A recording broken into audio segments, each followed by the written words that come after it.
This is Ideas Worth Exploring by Mark MacDonald. Today we're talking chemistry. One definition of chemistry is the study of chemicals. But what's a chemical? A pure chemical is a substance that's only made of one molecule. But what's a molecule? A molecule is a group of atoms bonded together. But what's an atom? That's what I'm going to explain today. But first we have to go back to where all great science starts, with an explanation of Aristotle's ideas and why they're wrong. Aristotle, like the ancient Greeks before him, believed the earth was made of 4 elements: air, water, earth, and fire, as well as a 5th element that was a heavenly substance called ether. The ancient Greeks believed that the properties of materials came from their composition of different elements. For example, wood was hard because it contained a lot of earth, and peppers were spicy because they contained a lot of fire, and beans gave you gas because they contained a lot of air. I might have made that last one up. But by the 1800s, chemists had a different idea of what elements were. If you take a substance, think a lump of rock or a balloon full of gas, and do everything you can to purify it, eventually you're left with a single pure component that cannot be broken down any further.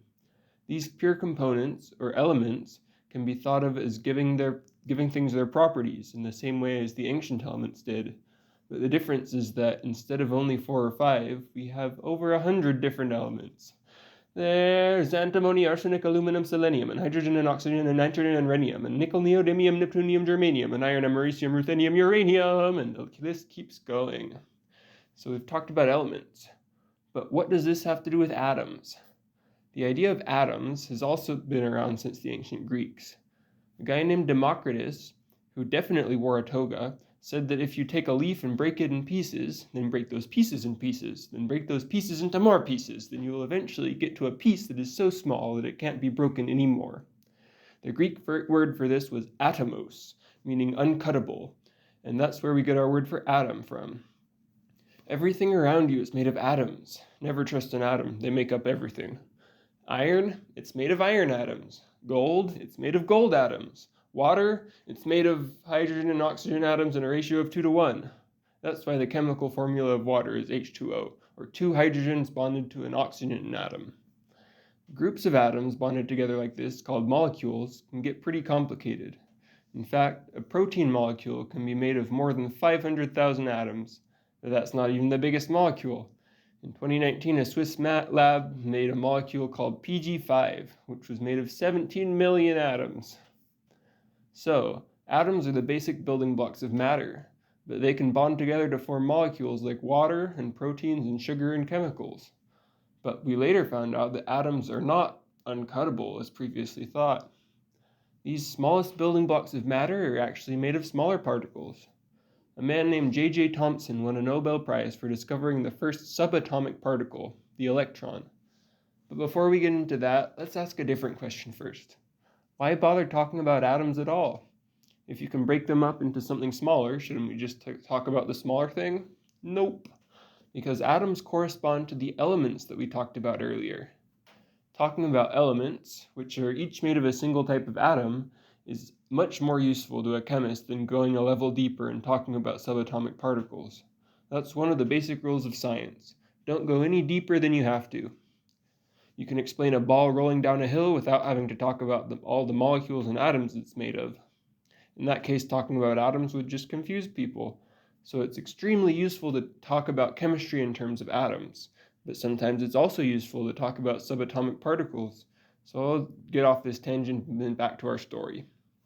J.J. Thomson discovered that all atoms contain negatively charged particles called electrons.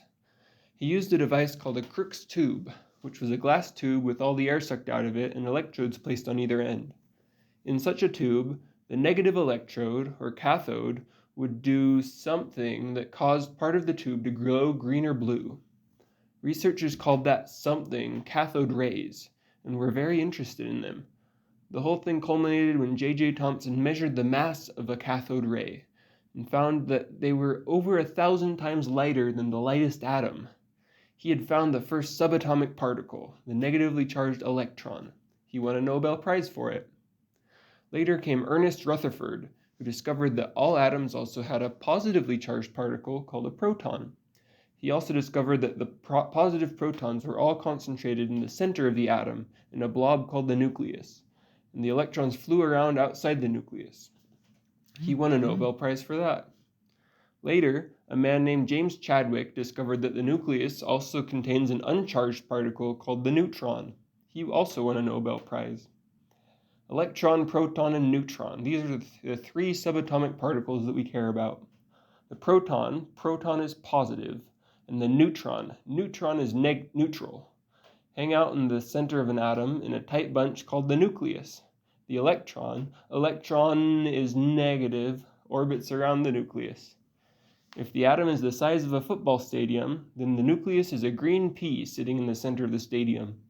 The rest of the stadium is almost all empty space, except for the tiny, tiny electrons floating around in it. Yep, the vast majority of any solid object is just empty space. Weird.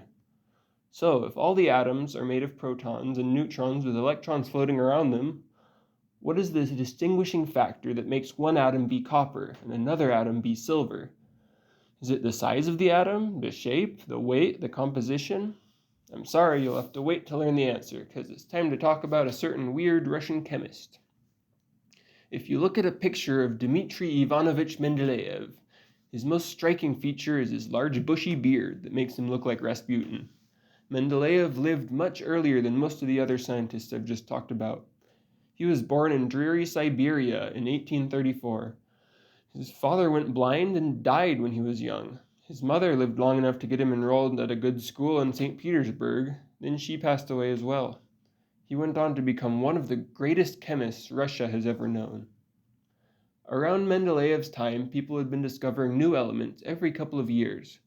What Mendeleev did was show that the properties of elements followed a pattern according to their weight. For example, pure lithium explodes if you put it in water. A heavier element, sodium, also explodes if you put it in water. And an even heavier element, potassium, also explodes if you put it in water. But the elements with weights in between them don't do that. The property of exploding in water appears to be periodic. The property repeats after every 8 elements. Mendeleev wasn't the first one to discover this periodicity, but he was the first to arrange the elements into a periodic table that resembles the one we use today, so he generally gets the credit for it. He also used the pattern to predict the existence of several new elements, and some of his predicted elements were later discovered, which greatly helped his case. But why? Why do the elemental properties repeat after every 8th element? The answer is related to the question we asked a minute ago that you just barely forgot about. The question was, what makes one atom different from another? And the answer to that question is protons. Let me explain. The lightest element is hydrogen. It has 1 proton. The next lightest element is helium. It has 2 protons. The next lightest element is lithium. It has 3 protons. And that's not a coincidence. Protons are the deciding factor that distinguishes one element from another. To be an iron atom, you must have exactly 26 protons. And any atom with exactly 26 protons is an iron atom. It works like a definition. And the reason protons are so important is electric charge.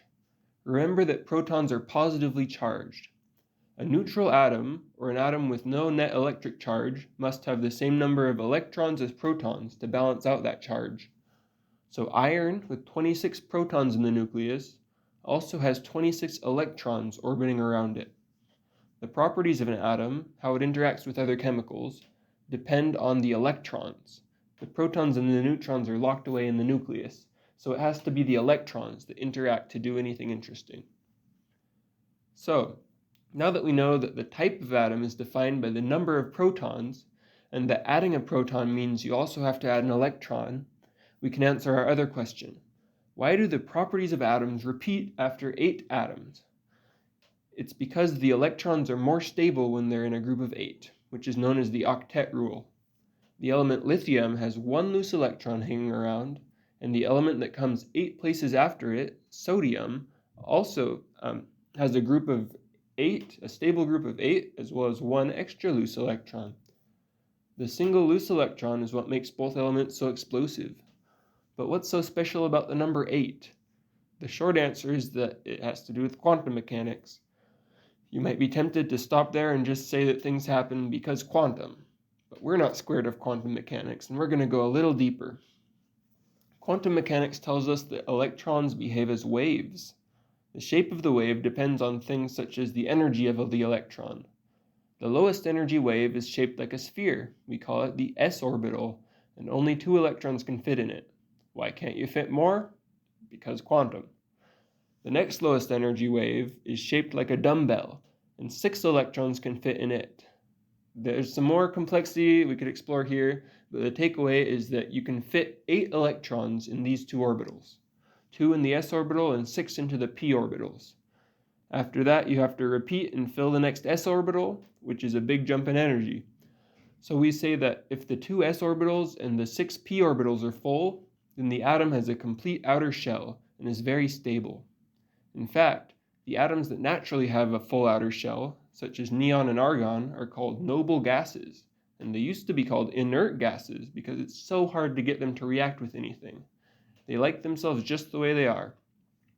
Other atoms like to share electrons so they can pretend to have a full outer shell. For example, hydrogen has an extra electron and oxygen is missing 2 electrons. So 2 hydrogens and an oxygen get together and form H2O, so that each atom can pretend to have a full outer shell. So, back to the periodic table. The periodic table makes it easy to visualize how the outer electron shells of atoms correspond to their physical properties. The periodic table is arranged so that each column, or period, has similar elements, because each element in the period has the same number of electrons in the outer shell. Looking at a periodic table, you see 2 columns on the left, which have electrons that fill the 2 s orbitals, then a gap and 6 more columns on the right, which are the 6 p orbitals. But what's with the gap in the middle? It has to do with some more quantum. There are even more orbitals called d orbitals and f orbitals, but I won't go into them any further here. Even with the extra orbitals, the rule still applies that elements in the same column have the same number of free electrons and therefore similar physical properties. An example: copper, silver, and gold are all in the same column, and those are the 3 elements that conduct electricity the best. Chlorine, fluorine, and bromine are all in the same column, and they are all poisonous gases. I've already mentioned that lithium, sodium, and potassium all explode in water, and that helium, neon, and argon are all gases that don't like to react with anything, so there's 2 more examples. Mendeleev used his periodic table to predict properties of 3 elements not discovered yet: gallium, scandium, and germanium, and they turned out to exist. Now, almost all elements have been discovered, but the ones that might be left are too radioactive to be stable for more than a couple of seconds. But the periodic table is still an incredibly useful tool. Like I mentioned before, knowing the number of electrons in the outer shell of an element helps you predict chemical reactions. There's no way you can memorize every chemical reaction to ever exist, but you don't have to, because you can look at a periodic table and say, oh, sodium metal will react with chlorine gas to form sodium chloride. It'll also cause an explosion, but you'll be left with ordinary table salt. With just a couple of hours of practice and a periodic table, you would be able to predict chemical reactions like a pro, and if you went back in time, people would think you were a super genius. Well, we've talked about a lot of things today: atoms, electrons, weird Russian chemists. Interesting fact about Mendeleev: he married a woman who he ended up hating, but the church wouldn't let him get divorced, so they went their separate ways. Then Mendeleev ended up marrying another girl. So technically he was married to 2 women, which was illegal, but he got special permission from the Tsar, so he wouldn't go to jail. We talked about the periodic table and what makes it periodic, because quantum, and s and p orbitals too. And we talked about how looking at the periodic table can help you predict chemical reactions. Before we go, here's one last fact about atoms. A speck of dust is the halfway point between the size of an atom and the size of the Earth. That's just how small atoms are, or if you prefer, that's just how big the Earth is. I hope you've learned something today. Come back next month for some more science. Peace. This has been Ideas Worth Exploring by Mark McDonald.